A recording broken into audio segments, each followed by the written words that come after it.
99 TV super prime time డిబేట్కు స్వాగతం. నేను మూల శ్రీనివాస్. ఇక వరంగల్ జిల్లాలో స్టేషన్ గన్పూర్లో మాజీ డిప్యూటీ సీఎం అలాగే ఇప్పుడు స్టేషన్ గన్పూర్ ఎమ్మెల్యే కడియం శ్రీహరి ఈరోజు చేసిన కామెంట్స్ ఏవైతున్నావో తెలంగాణ రాష్ట్ర రాజకీయాల్లో సంచలనంగా మారాయని చెప్పుకోవచ్చు. సో కేటీఆర్ నాయకత్వంలో బీఆర్ఎస్ పార్టీకి మనుగడ లేదు, అందుకనే కేటీఆర్ చెల్లెలు కవిత పార్టీ నుంచి తప్పుకుంది. ఆయన నాయకత్వంలో పనిచేయడానికి ఇక ఆమె ఇష్టం లేకనే వెళ్ళిపోయింది. సో కేటీఆర్ బీఆర్ఎస్ పార్టీని గెలిపించలేరు. సో కేసీఆర్ తర్వాత పార్టీ రెండుగా చీలిపోతుంది. సో హరీష్ రావు కూడా బయటికి వెళ్ళడానికి సిద్ధంగా ఉన్నారు, సమయం కోసం వేచి చూస్తున్నారు. సో కేటీఆర్, నువ్వు నాకు నీతులు చెప్పేంత స్థాయి నీది కాదు. 36 మంది బీఆర్ఎస్ పార్టీలో చేరినప్పుడు మరి మాట్లాడని నీతులు ఇప్పుడెందుకు వల్లిస్తున్నామని చేసిన కామెంట్స్ ఏవైతున్నాయో ఓవరాల్గా తెలంగాణ రాష్ట్ర రాజకీయాల్లో బీఆర్ఎస్ పార్టీ అంశంలో మరి కడియం శ్రీహరి లాంటి పొలిటికల్ సీనియర్ లీడర్ చేసిన కామెంట్స్ అయితే మొత్తానికి బీఆర్ఎస్ పార్టీలో నిజంగానే కొంత మరి ఈ అంశంలో సంచలనంగా మారిందని చెప్పుకోవచ్చు. సో ఇదే అంశంలో ఈరోజు సూపర్ ప్రైమ్ టైంలో డిబేట్ చేస్తున్నాము. డిబేట్లో మనతో పాల్గొంటున్నారు అందే సత్యం గారు. అందే సత్యం గారితో మాట్లాడదాం. మరి కడియం శ్రీహరి లాంటి వాళ్ళు నిజంగానే పార్టీ ఫిరాయించి కాంగ్రెస్కు సంబంధించిన అంశంలో మరి నేను అభివృద్ధి కోసమే స్టేషన్ గన్పూర్లో మరి కాంగ్రెస్కు సంబంధించి ముఖ్యమంత్రిని కలిశాను సో అని చెప్తున్నారు, కానీ మన కాంగ్రెస్ పార్టీలో చేరానని ఆయన చెప్పట్లేదు. సో మీడియాతో అడిగినప్పుడు, మీడియా వాళ్ళు అడిగినప్పుడు కూడా మరి ఏ పార్టీలు ఉండాలనో ఆ పార్టీలనే ఉన్నానని చెప్పడం కావచ్చు. సో ఇట్లాంటి కామెంట్స్ అన్నీ చేస్తూ తాజాగా రాజీనామా చేసే ప్రసక్తి లేదు, స్పీకర్ ఏం నిర్ణయం తీసుకున్నా నాకు ఓకే అని చెప్పడం కావచ్చు. ఇట్లాంటి అంశాలన్నీ మరి అందే సత్యం గారు ఎలా విశ్లేషిస్తారు చూద్దాం. అందే సత్యం గారు, good evening sir. Good evening అండి. ఒకసారి మా కడియం శ్రీహరి బయట చూద్దాం సార్, దాని తర్వాత మీరు కంటిన్యూ చేయండి.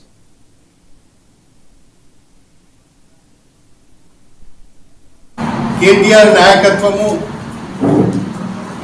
సరిపోదు అను, కేటీఆర్ నాయకత్వంలో పనిచేయలేమనే కదా నీ చెల్లె దూరమైంది.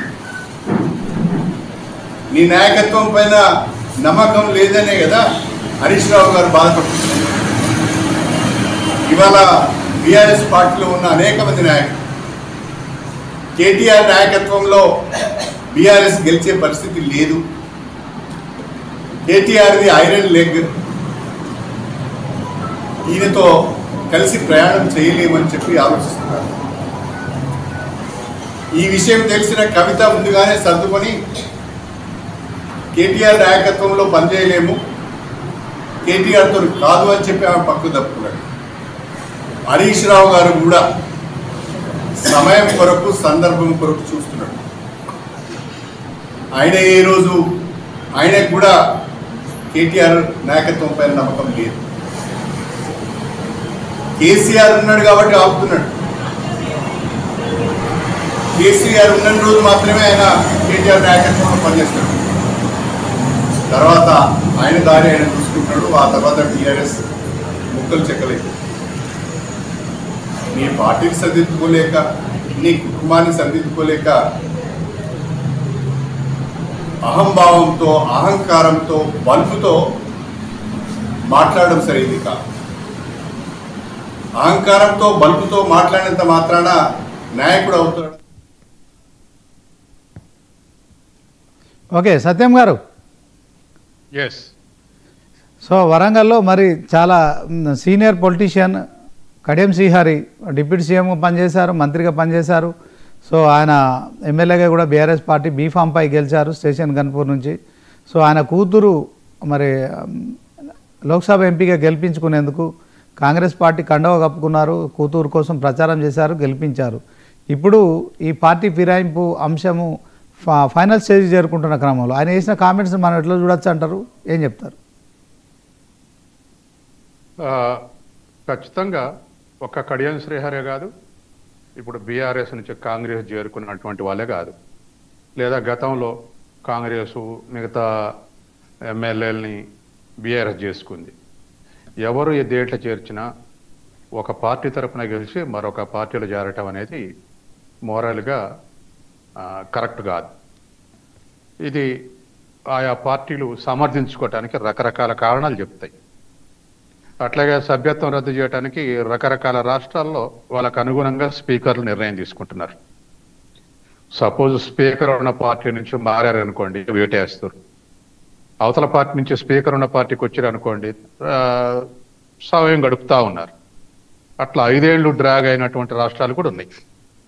కాబట్టి మొదట పార్టీలు, స్పీకర్లు, రాష్ట్రాలు పక్కకు పెడితే ఒక పార్టీ మీద తరపున గెలిచి ఇంకో పార్టీ చేరటం అనేది కరెక్ట్ కాదు. ప్రజల అభిప్రాయాన్ని దారుణంగా వంచడమే ఇది మొదటి అంశం.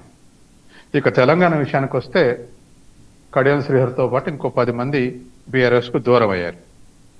దాన్ని టెక్నికల్గా బీఆర్ఎస్ రుజువు చేస్తే వీళ్ళ మీద వేటు పడుద్ది. టెక్నికల్గా రుజువు చేయలేకపోతే సేఫ్లో ఉంటారు.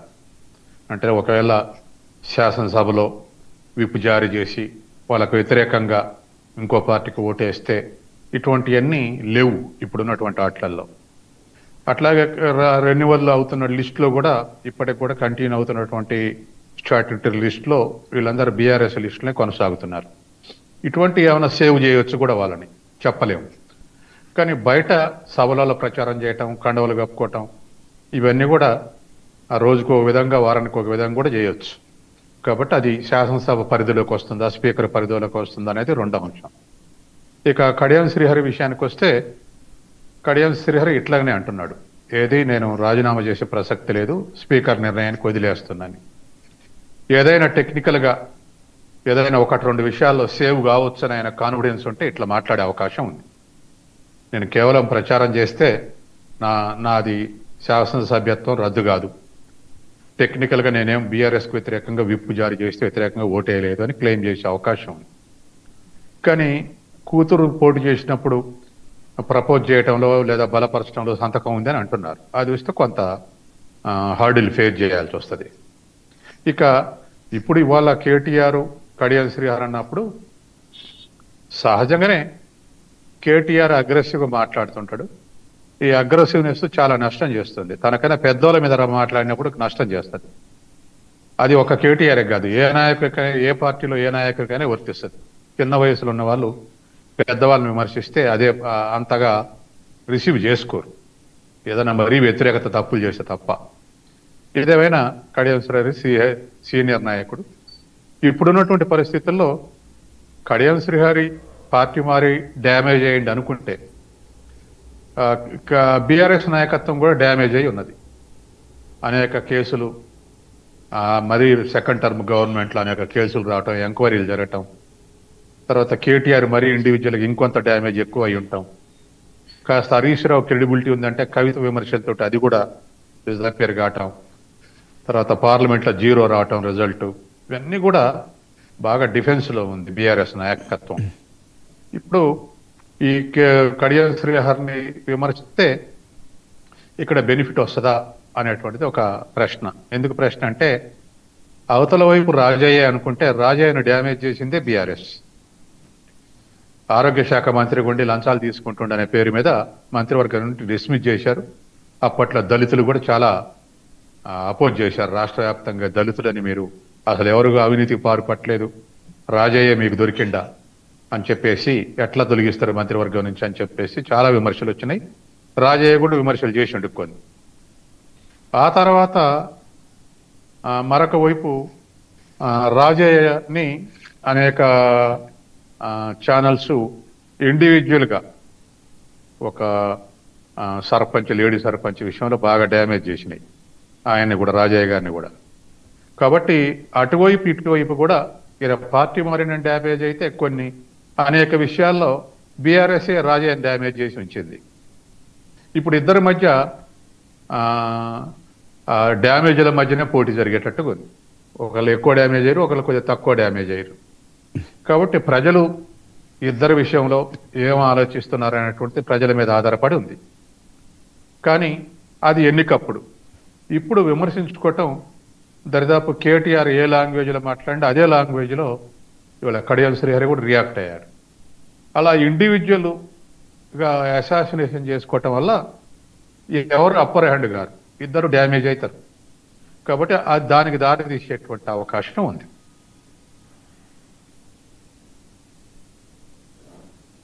సత్యం గారు చెప్పండి. ఇప్పుడు కడియం శ్రీహరి కూడా ఒక సీనియర్ పొలిటీషియన్. సరే, నిజంగానే ఆయన కేసీఆర్ ఏజ్ సమానం ఉంటుంది, ఇద్దరు ఏజ్ సమానంగా ఉండొచ్చు. సో దాంట్లో కేటీఆర్ మాట్లాడిన మాటల విషయంలో ఆయన కౌంటర్ ఇచ్చారు, ఓకే. కానీ ఒక సీనియర్ పొలిటీషియన్గా నిజంగానే ఆయన బీఆర్ఎస్ పార్టీ నుంచి బీఫామ్ పై గెలిచారు 2023 ఎన్నికల్లో. గెలిచిన సందర్భంలో నిజంగానే సరే ఆయన రేవంత్ రెడ్డిని కలిసి నేను ఆ నియోజకవర్గ అభివృద్ధి కోసం కలిశానని చెప్పడం కావచ్చు. అదే క్రమంలో సో తాను తన కూతురు విషయంలో మరి ఎంపీగా గెలిపించేందుకు కాంగ్రెస్ పార్టీ ఎంపీగా గెలిపించేందుకు ప్రచారం చేయడం కావచ్చు. సో ఆయన ప్రచారం చేశారు, కూతుర్ని గెలిపించుకున్నారు స్టేషన్ కన్పూర్లో. నిజంగానే మీరు అన్నట్టు కొంత ఆయన చెప్తున్నట్టు కూడా ఆయన ఏం చెప్తున్నాడు, రాజీనామా చేసినా గెలిచేది నేనే అని కూడా చెప్తున్నారు. అలాంటప్పుడు ఆయన లాంటి సీనియర్లు కూడా రాజకీయ విలువల కోసం అన్న కనీసం మరి రాజీనామా చేసి నేను కాంగ్రెస్ పార్టీలో చేరినా అని చెప్పి ఎన్నికలకు పోవచ్చు కదా. అంత అంటే ఆయన 3 రకాలుగా మాట్లాడుతున్నారు. ఏ పార్టీలో ఉన్నారంటే ఏ పార్టీలో ఉన్నానా ఆ పార్టీలో ఉన్నా అంటాడు. తర్వాత నేను రాజీనామా చేయను అంటాడు. తర్వాత రాజీనామా చేసినా గెలిచేది నేనే అంటాడు. సరే, పార్టీలన్నీ రాజకీయ పార్టీలన్నీ అవకాశం ఉన్నప్పుడు ఖచ్చితంగా చేరికల విషయంలో ఎవరు కూడా అతిథులు కాదు, దాంట్లో చేర్చుకోవడం అనేది పెద్ద ఇష్యూ కాదు. కానీ ఇట్లాంటి సీనియర్ నాయకులు కూడా ఇలా మాట్లాడడాన్ని మనం ఎట్లా చూడొచ్చు అంటారు? ఆయన వ్యక్తిత్వం అనేది కొంత హననమయ్యే పరిస్థితి ఉండదంటారా? నేను చెప్పాగా కొంత డ్యామేజ్ అయింది వాస్తవం అని. ఎవరెంత డ్యామేజ్ అయ్యారనేది గ్రేడ్ తేడా రాజయ్యకును శ్రీహరికి. రాజయ్య తనంతట తాను కాలేవు, వాళ్ళ పార్టీ చేసింది రాజయ్యని. ఇక్కడ శ్రీహరి మాట్లాడి అది పార్టీ మారి కొంత డ్యామేజ్ అయ్యాడు. కాబట్టి టెక్నికల్ గా సుప్రీంకోర్టు దొరకకుండా ఉండటానికి, స్పీకర్ కి దొరకకుండా ఉండటానికి అనేక మాటలు చెప్పొచ్చు. కానీ ప్రజలకు నిజం తెలుసు, ప్రజలకు నిజం తెలుసు ఈయన పార్టీ మారిండని. ఇప్పుడు పార్టీ మారిన వాళ్ళందరినీ ఆ విధంగా వీళ్ళు పార్టీ మారారు అవసరం కోసం అని చెప్పేసి ప్రజలకు తెలుసు. కానీ ప్రజలు, గట్కేశ్వర్ ప్రజలు ఏం నిర్ణయిస్తారు అంటే కడియం శ్రీహరికి అధికారంలో పార్టీ అండుంది, రాజయ్యకు డ్యామేజ్ అయిన పార్టీ అండుంది. వాళ్ళు దరిదాపు డిస్కరేజింగ్ సిచ్యువేషన్, డ్యామేజ్ అనలేం కానీ డిస్కరేజింగ్ సిచ్యువేషన్. పార్లమెంట్లో 0 సీట్ వచ్చి, తర్వాత వీటిలలో కూడా తక్కువ వచ్చి, ఇవన్నీ కూడా రేపు జడ్పీటీసీ తర్వాత ఎంపీపీ ఎన్నికలు జరిగితే కొంతమందికి ఒక పార్టీకి డిసడ్వాంటేజ్ కావచ్చు, ఇంకో పార్టీకి అడ్వాంటేజ్ కావచ్చు. వాటి ప్రభావం కూడా పడేటువంటి అవకాశం. అట్లాగే జూబ్లీహిల్స్ గెలిచినటువంటి విషయాల్లో కాంగ్రెస్. కాబట్టి అక్కడ గట్కేశ్వరికి పరిమితం అయి ఆలోచిస్తే వాస్తవానికి సీనియర్ పార్టీ అదే స్టేషన్ గన్పూరే సీనియర్ పాలిటీషియన్ గా మీరన్న విషయం వాస్తవం. ఎందుకంటే సీనియర్ పాలిటీషియన్ జూనియర్ పాలిటీషియన్ ఆలోచించట్లే, వ్యక్తిగత ప్రయోజనం ఆలోచిస్తారు ఎక్కువ మంది. ఆ వ్యక్తిగత ప్రయోజనంతో ఏ మాటైనా మాట్లాడుతారు. అది ప్రజలు ఏమనుకుంటారు అనేది కూడా ఆలోచించట్లేదు. ఎందుకంటే ఆ తర్వాత ఎలక్షన్స్ వస్తే వాళ్ళని బలపరిచే పార్టీ బలంగా ఉంటే, గవర్నమెంట్ బలంగా ఉంటే, రేపు ఎమ్మెల్యే ఓడిపోయినా మరి ఎమ్మెల్సీ ఇవ్వచ్చు, లేదా ఇంకో పదవి ఇవ్వచ్చు. అధికార పార్టీకి ఉన్నటువంటి అడ్వాంటేజ్ అది. కానీ ప్రజలు ఏమి నిర్ణయిస్తారనేదే అది ఒక వ్యక్తే కాదు, రాష్ట్ర వ్యాప్తంగా ఆ ప్రభావం ఉండేటువంటి అవకాశం ఉంది. జూబ్లీస్ ఎలక్షన్ జనరల్ ఎలక్షన్ల కన్నా ఎక్కువ ఇంపార్టెన్స్ సంతరించుకుంది. ఎందుకంటే ప్రజల అభిప్రాయం ఎటుదో చూద్దామని. రేపు స్టేషన్ గన్పూర్లో వస్తే కూడా అదే పరిస్థితి. కాబట్టి ఇవాళ పాలిటీషియన్స్ జూనియర్ సీనియర్ అనేది లేకుండా మోరల్స్ అనేటువంటి మోరల్ ఆబ్లిగేషన్ అనేది లేదు. అసలు రాజకీయాల్లో అది చర్చించే స్థితిలో మనం లేము. ఆ పరిస్థితికి రాజకీయాలు పోతా ఉన్నాయి. అయితే ఒక్క రాజకీయ నాయకులు అనాల్సిన పని లేదు. సిస్టమ్ మొత్తం కమర్షియలైజ్ అయ్యింది. కమర్షియలైజ్ అయినాక వాల్యూస్ కమర్షియలైజ్ అయినాయి. వాల్యూస్ పోయినాక ఇక ఏ రంగమైనా కమర్షియలైజ్ ఉన్నది. అది విద్యా రంగమా, లేకపోతే వైద్య రంగమా, లేకపోతే రాజకీయ రంగమా, అంతా కమర్షియలైజ్ అయి ఉన్నది. కాబట్టి ఇవాళ ఓటర్లని డబ్బులు పెట్టి కొనుక్కోవచ్చు అని కొంతమంది కాన్ఫిడెన్స్ కాదు, ప్రభుత్వం ఆ ఆశ చూపి కొనుక్కోవచ్చు అని కొంతమంది ఆశలు అనేకమైనటువంటి ఇందులో వర్క్ చేస్తున్నాయి. కాబట్టి ఆఖరిది ఏదంటే మోరల్ వాల్యూస్ ఆఖరిది రాజకీయాల్లో. Okay, right sir. ఓకే, అందసత్యం గారు. సో రామ్మూర్తి గారు, బీఆర్ఎస్ పార్టీ నాయకులుగా కడియం శ్రీహరి చేసిన కామెంట్స్ మీరు ఎట్లా చూస్తారు? ఓవరాల్గా ఆయన కేటీఆర్ను డైరెక్ట్ కామెంట్ చేయడంతో పాటు బీఆర్ఎస్ పార్టీ కేసీఆర్, హరీష్ రావు, కవిత అందరి విషయం కూడా ఆయన మరి తీసుకోవడం కావచ్చు. ఈ అంశంలో మీరేం చెప్తారు? ఆయన ఒక ఫెయిల్యూర్ జ్యోతిష్కుడు అండి. ఎందుకంటే గతంలో కూడా మొన్న అయితే ప్రభుత్వం చేంజ్ అయిన తర్వాత మా పార్టీలో ఉన్నప్పుడు ఆయన 6 నెలలు సంవత్సరము పడిపోతుంది ప్రభుత్వం, కాంగ్రెస్ ప్రభుత్వం అన్నాడు. తర్వాత ఏమైందండి? ఆయన పడిపోయిండు. ఎవరి ఉచ్చులా? కాంగ్రెస్ ఉచ్చులా ఆయన పడిపోయిండు. అంతే తప్ప కానీ ఇప్పుడు కూడా మా పార్టీలో మా వ్యక్తిగతంగా చాలా ఉంటాయండి. నేను ఇంతకుముందు మన డిబేట్ లో కూడా చెప్పాను. ఏదైతే ఈ భూమి మీద భారతదేశంలో వాస్తవంగా దేవుళ్ళకే తప్పలేదండి, మనిషి జన్మెత్తిన దేవుళ్ళకే తప్పలేదు కష్టాలు. అందరికీ ఉంటాయి. రాముడు ఎంత కష్టపడ్డాడు, సీతమ్మతలు ఎంత కష్టపడ్డాడు, శ్రీకృష్ణుడు ఎంత కష్టపడ్డాడు. సరే ప్రపంచవ్యాప్తంగా చూస్తే యేసుక్రీస్తు ఎంత ఇబ్బంది పడ్డాడు. చాలా ఉంటాయి ఇవన్నీ. మనిషి జన్మెత్తినప్పుడు ఇవన్నీ కష్టాలు ఇంటింటికి మట్టిపోయి అన్నట్టు మనకు ఉంటేనే ఉంటాయి. ఇంకోటి ఏంటంటే మా పార్టీ 2 వక్కలు అవుతుంది 3 వక్కలు అవుతుంది అంటే నీ రాజకీయ భవిష్యత్తే అగమ్య గోచరంగా ఉన్నది. నువ్వు సస్పెన్స్ గురవుతావా, లేకపోతే రాజీనామా చేస్తావా, లేకపోతే నీకు ధైర్యం లేదన్నది గన్పూర్ ప్రజలు మరీ ఎన్నిసార్లు మోసం చేసినావు అన్నది కూడా గన్పూర్ ప్రజలకు తెలుసు. ఏదైతే సెంటిమెంట్లు అక్కడ ఉన్న పరిస్థితులను బట్టి పోటీకి వస్తాడో గెలవంగానే మళ్ళీ పార్టీ మారుతాడు. నేను రాజయ్యకును అదే విధంగా కడియం శ్రీహరికి తేడా ఏంటంటే, రాజయ్య తెలంగాణ రావడానికి తెలంగాణ కోసం రాజకీయంగా వాస్తవంగా ఆయన ఎమ్మెల్యే పదవి త్యాగం చేసిన ఆయన. ఈయన ఏందండి అసలు ఈయన వాస్తవంగా చెప్పాలంటే టీడీపీలో ఉన్నప్పుడు టీడీపీ చంద్రబాబు చెవుల ఊది మొత్తం దళిత నాయకులు అన్యాయం చేసిండు. ఇక్కడ వరంగల్లో సంబంధించిన చాలా దళిత నాయకులు కింద దొక్కిందంటే వరుస పెట్టి పిలిస్తే వాస్తవంగా మనకు సాయంత్రం దాకా కూడా సరిపోదు, అంతమందిని దొక్కిడు అయితే టీడీపీలో ఉన్నప్పుడు. మళ్ళీ అయితే బీఆర్ఎస్ పార్టీకి వచ్చిన తర్వాత మళ్ళా కదే. ఎందుకంటే ఆయనకైనా స్వయం ప్రకటిత మేధావండి. ఓపెన్ చెప్పాలంటే నేను చాలా సందర్భాలు చూశాను. ఆయనని వ్యక్తిగతంగా కూడా కలవడం జరిగింది. ఎవరికైనా తెలివి ఎక్కువ ఉన్నా, ఎవరైనా మంచిగా మాట్లాడినా, ఎవరైనా కొంచెం జ్ఞానం ఎక్కువ ఉన్నా కూడా ఓర్వలేడండి ఆయన వ్యక్తిత్వం అలాంటిది. ఎందుకంటే ఆయన చెప్తే వినే పరిస్థితి లేదండి. ఎప్పుడైనా కూడా ఆయన చెప్తేనే వినాలి తప్ప మనం చెప్తే ఆయన వినే పరిస్థితి ఉండదు. ఆయన దగ్గర అలాంటిది ఒకటి ఉంటుంది. ఇంకోటి ఏంటంటే ఇప్పుడు పార్టీలు హైప్ లో ఉన్నప్పుడు దాన్ని వాడుకుంటాడు, దాని తర్వాత పక్కకు పడేస్తారు. ఏంటంటే ఒక మూలుగు బొక్కలాగా పార్టీలో యూజ్ చేసుకుంటాడు. మొత్తం పీల్చి పిప్పి చేసిన తర్వాత పక్కకు పడేస్తాడు. దాని తర్వాత మళ్ళీ దాని మీదనే అవాకులు చవాకులు చేస్తాడు. ఇంకోటి టీడీపీని అట్లే వాడుకున్నాడు, మా బీఆర్ఎస్ పార్టీ అట్లే వాడుకున్నాడు, ఇప్పుడు కాంగ్రెస్ కూడా అట్లే వాడుకుంటాడు. ఎందుకంటే ఇప్పుడు వాళ్ళ డాటర్ ఉన్నది, రేపటికి ఏమైనా కేంద్ర స్థాయిలో ఏదైనా మంత్రి పదవి ఇస్తా అంటే డైరెక్ట్ అట్లకు వెళ్ళిపోతాడు. వెళ్ళిపోయి అవసరమైతే కాంగ్రెస్ మీద కూడా చాలా ఘోరమైన పార్టీ, చాలా హీనమైన పార్టీ, నాకు కనీస గౌరవం కూడా లేదు, నేను ఇన్ని రోజులు వచ్చినా నాకు మంత్రి పదవి ఇయ్యడా, నేను సీనియర్ను, నేను టాల్ను, కథా కార్కరాన్ని మళ్ళీ అట్ట మొదలు పెడతాడు. ఎందుకంటే రాజకీయ వ్యభిచారుడు ఎక్కడున్నా వ్యభిచారులే అండి. నేను ఇంత ముందు కూడా చాలా లైవ్ లో చెప్పాను. ఎందుకంటే మేము ఎందుకు తిడతాం ఈ నాయకుడిని అంటే ముఖ్యంగా కడియం శ్రీహరి. ఎందుకంటే ఇప్పుడు ఆయన వచ్చి ఏదైతే వాళ్ళ డాటర్ టికెట్ ఇవ్వడంలో బ్లాక్ మెయిల్ చేశాడు. డాటర్ టికెట్ అనౌన్స్ అయిన తర్వాత ఏదైతే పార్టీ ఫండ్ కొంత తీసుకున్న తర్వాత మా పార్టీని డ్యామేజ్ చేసి పోయే క్రమంలో ప్రీ ప్లాన్డ్ గా రేవంత్ రెడ్డితోని, అది చంద్రబాబు నాయుడుతోని కొన్ని అంశాలు మొత్తం కంప్లీట్ చేసుకొని క్లియర్ చేసుకొని పార్టీని దెబ్బతీయాలని చూసిండు. కాబట్టి ఆ విధంగా అయితే అంతే. అంతకుముందు కూడా ఏదైతే గన్పూర్ లో గెలిచినప్పుడు కానీ ఆ విధంగా కానీ పార్టీలో ఉన్నప్పుడు కానీ ఇక్కడ వరంగల్ నాయకులతో ఎవరితో సఖ్యతగా ఉన్నాడు, మా పార్టీలో ఉన్నాడు. ఇప్పుడు కూడా చూడండి, ఇప్పుడు నాయన రాజిరెడ్డికి పోతాడు, ఇక్కడ ఉన్న నాయకులను ఆ నాయకులు ఈ నాయకుల మధ్యలో విభేదాలు. వరంగల్లో ఇప్పుడు కాంగ్రెస్ ఏం జరుగుతుందండి? ఓపెన్ గా మాట్లాడుకుంటే ఆయన అంటే ఈయన పడదు, ఈయనంటే ఆయన పడదు, ముఖ్యమంత్రి అంటే ఒకడు రాడు, ముఖ్యమంత్రి డైరెక్ట్ వరంగల్ కు విజిట్ చేసినా కూడా కొంతమంది ఎమ్మెల్యేలు రారు. అలాంటి పరిస్థితులు ఎక్కడ ఉన్న క్రమశిక్షణ పొడగొట్టే కడియం శ్రీహరి గారికి వాస్తవం ఇంకోటి ఏంటంటే ధైర్యం ఉంటే రాజీనామా చేయమన్నాడు. అంతే. ఎందుకండి వాస్తవంగా మాట్లాడితే ఆయనకు చదువుకున్నోడు, చదువు చెప్పినోడు, జ్ఞానం నేర్పినోడు కదా, మేధావి కదా, టాల్ లీడర్ అంటాడు కదా. మరి టాల్ లీడర్ అన్నప్పుడు మొత్తం కంప్లీట్ నువ్వు ఏమిస్తున్నావు? పార్టీ ప్రయాణికులు వ్యతిరేకంగా ఉండాలి. నేను ఏ పార్టీలో ఉన్నా ఆ పార్టీలో ఏం మాట్లాడతాడండి? ఇప్పుడు ఆయన డైరెక్ట్ గా ఒప్పుకుంటాడు స్టేషన్ కర్పూర్ లో మీటింగ్ పెట్టి. ఇంకోటి ఏంటంటే వాళ్ళ డాటర్ సంబంధించి మన నామినేషన్ ఇచ్చింది ఎంపీగా. ఎవరు సంతకం పెట్టిండండి? ఈయన సంతకం క్లియర్ గా ఉన్నది. ఇప్పుడు ఐఎన్సీ నుంచి పోటీ చేసినప్పుడు ఎట్లా సంతకం పెడతావు? ఇడ దొరికిపోయినావు. అదే విధంగా డైరెక్ట్ నీ ఫ్లెక్సీలు, కథలు, కార్యక్రమాలు మీటింగ్ లో కూడా అభివృద్ధి కోసం పార్టీ మారినా నువ్వు చెప్తావు.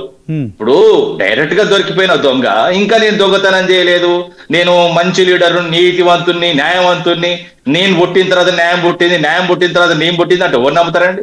ఓపెన్ గా మాట్లాడితే కడియం శ్రీహరి పోయే మార్గం తప్పు. నేను మళ్ళీ చెప్తున్నా, ఈయన ఫెయిల్యూరు, వాస్తవంగా చాలా ఫెయిల్యూర్. ఎందుకంటే పార్టీలను యూజ్ చేసుకున్నాడు అంతే తప్ప కానీ ఇప్పుడు ఆయన పెద్దగా సాధించింది ఏం లేదండి. ఇప్పుడు కూడా ఆయన ఏజ్ అయిపోయింది. ఆయన ఇంకోటి ఏంటంటే ఓపెన్ గా చెప్తున్నారు శ్రీనివాస్ గారు, ఆయన సస్పెండ్ గురి కావాలని ఆయన రెడీగా ఉన్నాడు. ఎందుకంటే ఆయన రాజకీయాల మీద లాస్ట్ స్టేజ్ లో ఉన్నాడు. ఎందుకంటే వాళ్ళ డాటర్ ఇంకా కొనసాగాలి. కాబట్టి ఏదైతే వాళ్ళ డాటర్ కోసం ఏదైతే ఇప్పుడు ఆయన సస్పెండ్ కావాలి, సస్పెండ్ అయిన తర్వాత ఆ టికెట్ ఆమెకు రావాలని చూస్తున్నాడు. దాని తర్వాత ఎట్లా జరుగుతుంది ఏం జరుగుతుందని చూస్తున్నాడు తప్ప ఆ సెంటిమెంట్ యూజ్ చేసుకుందాం అనుకుంటున్నాడు. ఎందుకంటే నన్ను మొత్తం ఏదైతే భారత న్యాయస్థానం నన్ను ధిక్కరించింది, కథ కార్ఖానా ఈ బీఆర్ఎస్ పార్టీ నన్ను ఎంబడిపడి నన్ను సస్పెండ్ గురి చేసింది, సస్పెండ్ అయ్యేదాకా నన్ను వదిలిపెట్టలేదు, వాళ్ళు మార్చినప్పుడు ఒకలాగానా మేము మారినప్పుడు ఒకలాగానా అని మాట్లాడి ఒక సెంటిమెంట్ తీసుకొచ్చుకొని సస్పెండ్ అయ్యేదాకా ఉండి సస్పెండ్ అయిన తర్వాత వాళ్ళ డాటర్ టికెట్ ఇప్పించుకుందామన్న పరిస్థితికి తీసుకొస్తున్నాడు ఈ పార్టీలను. ఇంకోటి అయితే ఈ కాంగ్రెస్ పార్టీ కూడా ఈయన నమ్మి మోసపోతారని చెప్తున్నా. ఓకే రామ్మూర్తి గారు, ఇప్పుడు కడియం శ్రీహరి కనుక రాజీనామా చేస్తే స్టేషన్ గన్పూర్కి ఉప ఎన్నిక వస్తే పరిస్థితి ఎలా ఉంటుందండి చెప్పగలుగుతారా? గెలుస్తుందనే రాజీనామా చేస్తున్నాడు కదా అండి. ఇంకోటి ఏంటంటే కడియం శ్రీహరి వాస్తవం చెప్తున్నా, కడియం శ్రీహరి పదవి లేకుండా ఏదైతే వాస్తవంగా అధికారం లేకుండా 5 నిమిషాలు ఉండడు అండి. ఆయన ప్రాణం పోతుంది. వాస్తవంగా 10-15 గంటలో 20 గంటలో ఆయన ఆరోగ్యం క్షీణిస్తుంది, హాస్పిటల్ పడతాడు. అందుకే ఆయన ఇప్పుడు ఆయనకు పదవి ఉండాలి. ఆయన ఎంబడి ఆయన ఒక రాజభోగం అనుభవించినోడు.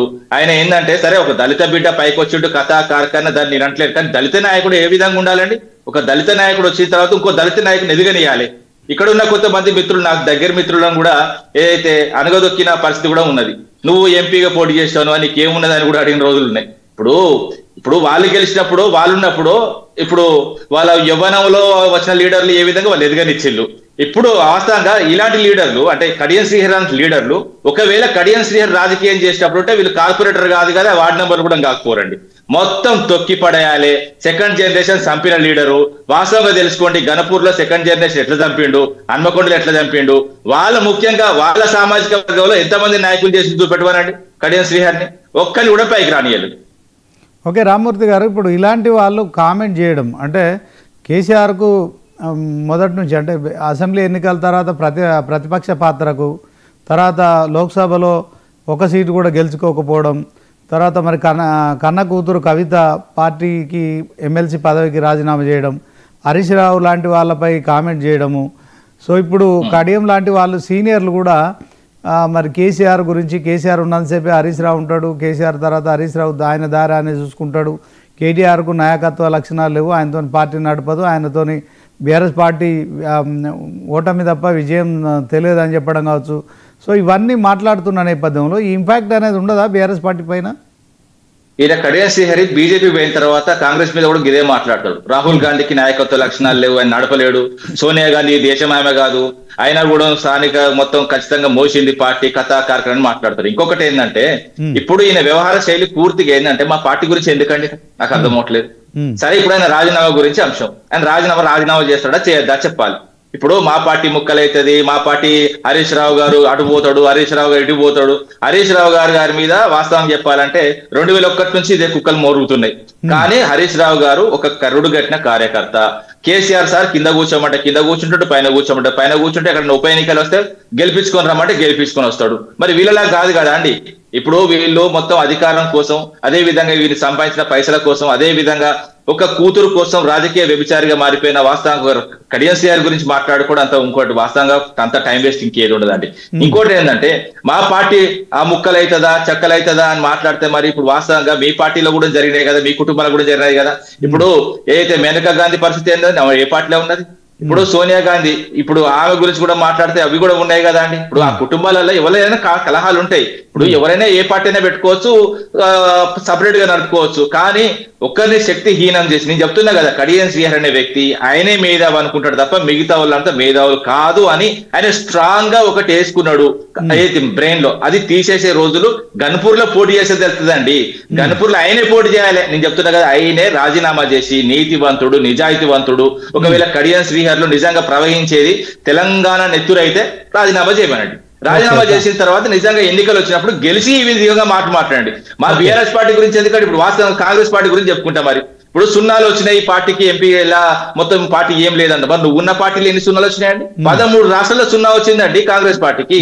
వీళ్ళు పరిపాలించే హిమాచల్ ప్రదేశ్ లో కూడా పరిపాలనలో ఉన్నారు. ఇక్కడ మేము పరిపాలన లేవు, మాకు సున్నా వచ్చింది. పరిపాలనలో ఉన్న హిమాచల్ లో సున్నా వచ్చింది. ఇంకో విషయం చెప్తా, ఢిల్లీ రాజధాని. ఎందుకంటే కాంగ్రెస్ పార్టీ మొత్తం కేంద్రంగా పనిచేసేది ఢిల్లీలో సున్నా వచ్చిన వాళ్ళు మాట్లాడుతాండి సున్నాల గురించి. ఇప్పుడు రేపు వేరే పార్టీలో పోయినా కూడా చెప్తాడు ఈ కాంగ్రెస్ పార్టీకి 13 రాష్ట్రాల్లో సున్నా వచ్చింది, అదే విధంగా హిమాచల్ ప్రదేశ్ లో వచ్చింది, ఢిల్లీలో కూడా సున్నా వచ్చింది. ఒక పార్టీ కథా కార్యక్రమం కడియం శ్రీహరి ఒకవేళ రేపు బీజేపీలో పోతే అదే మాట మాట్లాడు. ఓకే రామ్మూర్తి గారు, ఇప్పుడు స్టేషన్ గన్పూర్లో కనుక సరే ఉప ఎన్నిక వస్తే కడియం శ్రీహరిపై తాటికొండ రాజయ్య గెలిచే పరిస్థితి ఉందా? అతన్ని కూడా మరి బీఆర్ఎస్ పార్టీ సస్పెండ్ చేశారు కదా, ఆ పరిస్థితులని ఎట్లా అన్వయించుకోవచ్చు అంట?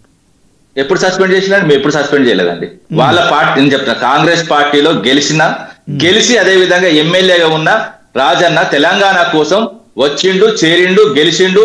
ఈయన గెలిచినన్ని రోజు అంటే వాస్తవంగా చెప్పాలంటే ఏదైతే రాజయ్య గెలిచిన మొత్తం మెజార్టీ వాస్తవంగా కడియం శ్రీహరి ఒక్కసారి గెలిచిన మెజార్టీ కూడా కాదండి. వాస్తవంగా చెప్తున్నా, రాజన్నను ఏదైతే క్యారెక్టర్ అసోసినేషన్ చేసిండు, అదే విధంగా వ్యక్తిగత దూషణ చేసిండు. ఒక మేధావంటోడు ఒకవేళ వాస్తవంగా మాట్లాడుకుంటే ఎన్నికలకు పోయినప్పుడు ఎన్నికల విషయాలే మాట్లాడాలి. నేను గది చేస్తా గిరి చేస్తా అని చెప్పాలి కానీ వ్యక్తిగత దూషణ ఏ రాజకీయ నాయకుడికి పనికిరాదు. ఇప్పుడు వాస్తవం చెప్పాలంటే కడియం శ్రీహరి కూడా వ్యక్తిగత జీవితం మీద పలు ప్రచారాలు కూడా ఉన్నాయి. నేను మాట్లాడను, ఎందుకంటే నేను విజ్ఞుని, చదువుకున్నాను, నాకు అంత జ్ఞానం ఉన్నోని. కానీ నీలాగా జ్ఞానం లేకుంటే వ్యక్తిగతంగా సొచ్చి ఒక రాజన్న అనే వ్యక్తిని మొత్తం కంప్లీట్ గా మేనేజ్ చేయాలని ఆయన కుట్రలు చేసింది, కుతంత్రాలు చేసింది ఎవరు తెలియదండి. మొత్తం వరంగల్ జిల్లా వ్యాప్తంగా తెలుసు, 33 జిల్లాలో కూడా తెలుసు, 119 నియోజకవర్గాలు కూడా తెలుసు. గెలుస్తాడు కడియం శ్రీహరి మీద రామ్మూర్తి గారు 100% భారీ మేడతో గెలుస్తాడు. నాకు ఎందుకంటే నేను గ్రౌండ్ లో తిరిగేటోని, నేను వాస్తవంగా చెప్తున్నా, వీళ్ళలాగా నేను ఏదైతే కార్లలో తిరిగి యాషులు చేసే జీవితం కాదు కదండి మాది. మొత్తం కంప్లీట్ గ్రౌండ్ లో ఉన్నది, గన్పూర్లో ఏం నడుస్తున్నది, వివిధ మండలాల్లో ఏమనుకుంటున్నారు. కడియం శ్రీహరి వాస్తవంగా గెలిచిన 23 నెలల నుంచి ఏమి చేయలేదు, అభివృద్ధి కోసం పోయినా అన్నాడు. ఆయన శ్వేతపత్రం రిలీజ్ చేయమనండి. ఇప్పుడు 23 నెలలుగా కాంగ్రెస్ పార్టీలకు పోయి నువ్వు ఏం చేసినామంటే ఏం చెప్పడు.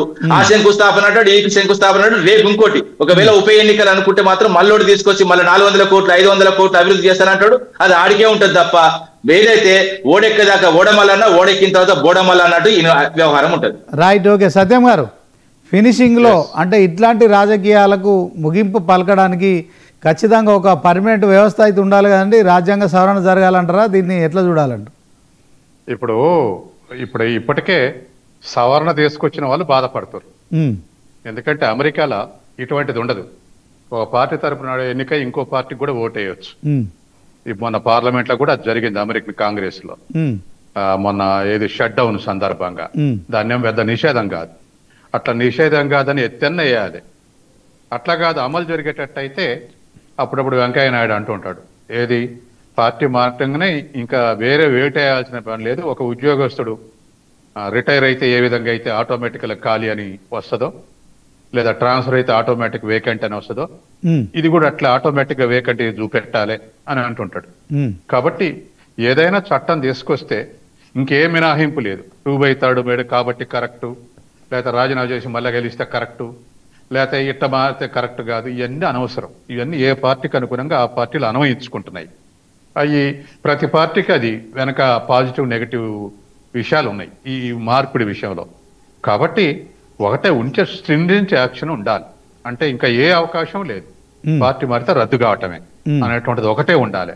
మళ్ళీ వాటికి ఇటువంటి లీకేజెస్ ఉండకూడదు. 2/3 అయితే మారచ్చు. ఇప్పుడు ఏమంటారు బీఆర్ఎస్ వాళ్ళు, 2/3 మారాడు కాబట్టి ఇది కరెక్ట్ చట్టం ప్రకారం అంటాం. అప్పుడు మీరు కాంగ్రెస్ వాళ్ళు ఎందుకు చేర్చుకున్నారంటే అట్లే ఇంకొక అన్నట్టు మేము రాజీనామా గెలిపించుకున్నాం కదా ఇది రైట్ అంటాడు ఇంకో పార్టీ.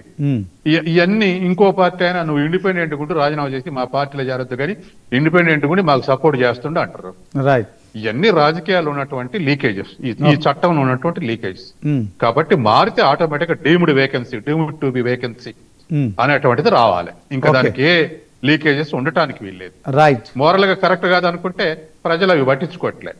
ఎందుకంటే ఎవరైతే గెలిస్తే మంచిదో వాళ్ళకే వేస్తున్నారు. ఓకే, థ్యాంక్ యూ అందరి సత్యం గారు. మొత్తానికి మీ విలువైన సమయాన్ని మా కోసం కేటాయించారు. సో మొత్తానికి పార్టీ ఫిరాయించిన కడియం శ్రీహరి అయితే బీఆర్ఎస్ పార్టీ చేసిన పార్టీపై కావచ్చు, కేటీఆర్ పై కావచ్చు, కేసీఆర్ పై, హరీష్ రావు అందరిపై కూడా సంచలన వ్యాఖ్యలు చేశారు. సో మొత్తానికి బీఆర్ఎస్ పార్టీ ఎమ్మెల్యేగానే ఆయన ఇంకా ఉన్నారు.